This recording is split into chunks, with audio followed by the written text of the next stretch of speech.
Dalam beberapa bulan ini dunia sedang dilanda wabah virus yang mematikan. Virus ini pertama kali terjadi di kota Wuhan, Tiongkok.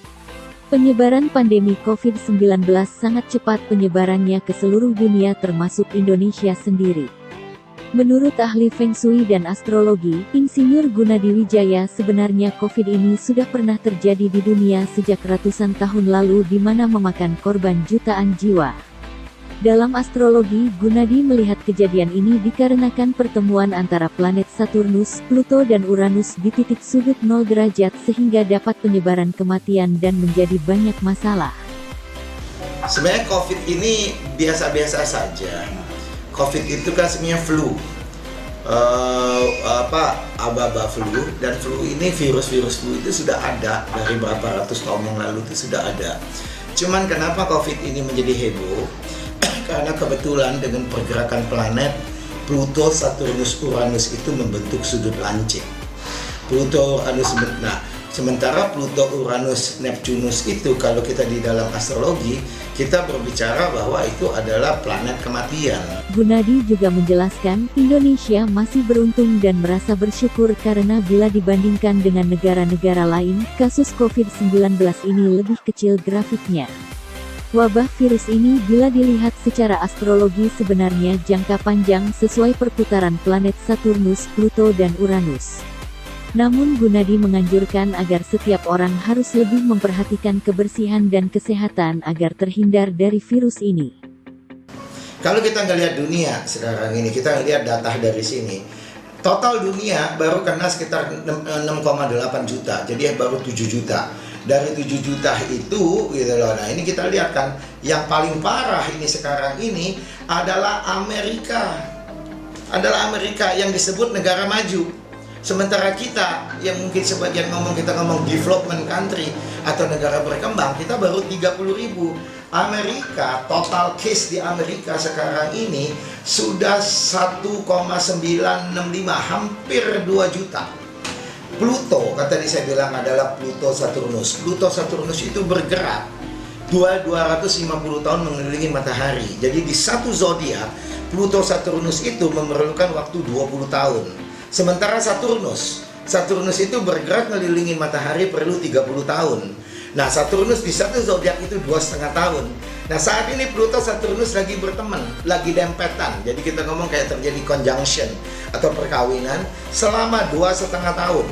Sementara Uranus itu membutuhkan 84 tahun untuk mengelilingi matahari. Ya, jadi di satu lokasi Uranus itu perlu 7 tahun. Jadi kalau kita pernah dengar cerita Nabi Yusuf, kan Nabi Yusuf pernah meramalkan ada 7 tahun bencana. Nah, inilah dari pergerakan planet Uranus ini 7 tahun. Ya kan? Nah, ini kita baru memulai. Kita baru memulai di tahun pertama, bukan baru di tahun pertama, baru beberapa bulan aja. Jadi kalau kita ngelihat secara jangka panjang, efek daripada Pluto Saturnus dengan Corona ini akan membutuhkan minimal kira-kira 7 tahun, ya kan? Paling bahayanya di dalam 2,5 tahun ini. Nah, tapi sekarang yang kita sudah bersyukur bahwa Saturnus ini titik ketemunya 0 derajatnya ini sudah mulai bergeser. So pelan-pelan akan bergeser, tapi kalau secara kacamata besar itu kira-kira 7 tahun atau sampai vaksin virus corona ini ditemukan.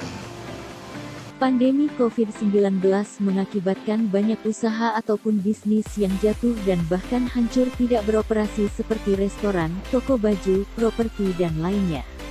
Namun di masa pandemi ini ada beberapa usaha yang akan meningkat yakni asuransi, networking, remote working, logistik, perdagangan elektronik dan yang lainnya.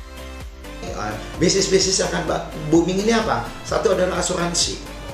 Karena orang perlu sekarang ini perlindungan. Yang dulu bahwa adalah nggak percuma lah saya mau pakai ini untuk itu saya sehat dan segala macam.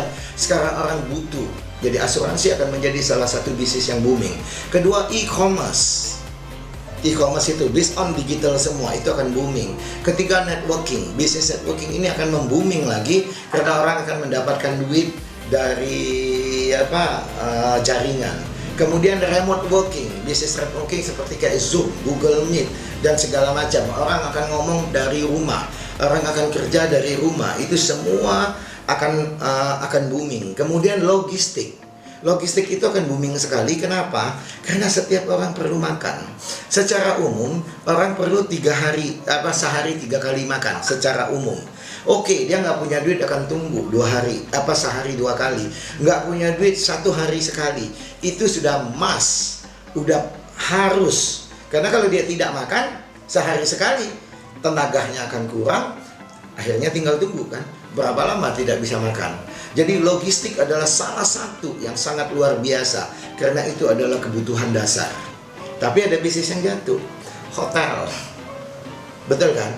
Karena orang udah jarang travel. Hotel, travel, bioskop. Ini kan yang banyak penuh dengan kerumunan orang yang sekarang ini total dibatasin. Kemudian mall. Mall juga tempat kita suka, lagi kita jenuh, lagi kita capek, itu kita mall, nggak bisa bergerak. Retail, kalau kita ke pasar, sekarang kita belanja udah pakai online, dikirim semuanya. Entertainment, kalau dulu kita pesta kebun, pesta apa, kita kongko di kopi, sekarang dibatasi. Betul kan? Kemudian properti karena orang nggak punya uang, dia nggak bisa berkembang bagus. Kemudian mungkin konvensional hall, perkawinan, engagement, seniman, itu kan yang buat teman-teman yang bermain di art, di seni, berat. Ini akan menjadi masalah gitu loh. Konvensional hall, kemudian yang sewa-sewa ruko, yang kemarin banyak banget office kecil-kecil, kemudian restoran. Nggak bisa dine-in, kalaupun ada dine-in pun dibatasin jadi setengah. Cost-nya sama, ruangannya sama. So di sini ada plus minus kehidupan, karena inilah memang hukum alam semesta. Jadi Tuhan itu adil.